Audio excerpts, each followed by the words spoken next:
Stefano Castellino, sindaco di Palma di Montechiaro. Grazie Fabrizio, è difficile intervenire in questo momento perché l'emozione di aver visto la nostra gemma nascosta proiettata qui alla BIT riempie il cuore di gioia e di emozione. Ringrazio tutti, dall'onorevole Pisano che si dona costantemente nei confronti degli interessi della nostra provincia, ai colleghi presenti e in particolare un abbraccio particolare a Franco Miccichè, sindaco capitale, che ha dimostrato ancora una volta quanto grande sia il cuore dei siciliani. Di solito chi riesce a diventare capitale italiana della cultura tende ad accentrare su di sé i risvolti positivi di un traguardo importantissimo che ti fa davvero tanto onore.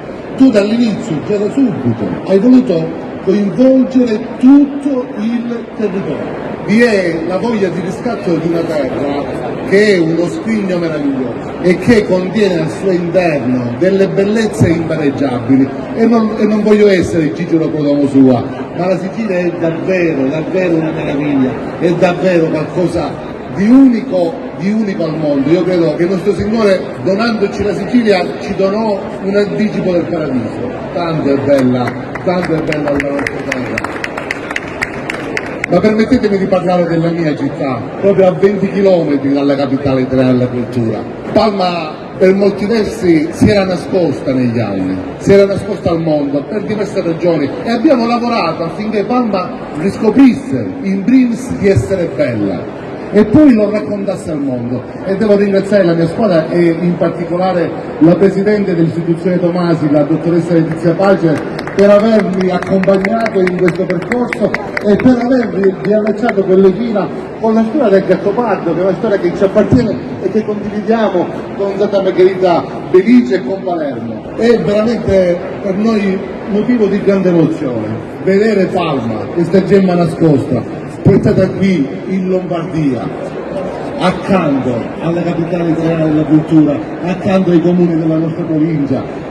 Siamo veramente un territorio che merita di essere scoperto. Noi siamo pronti a correre e in questa corsa vogliamo gridare al mondo non solo che siamo belli, siamo bellissimi, ma vi aspettiamo a braccia aperte. La Sicilia è un dono all'umanità. Complimenti. L'unione dei territori della quale parlava Fabrizio. Santa Margherita del Belice è partita anni fa in maniera meravigliosa e noi siamo entusiasti e lo consideriamo un punto di riferimento.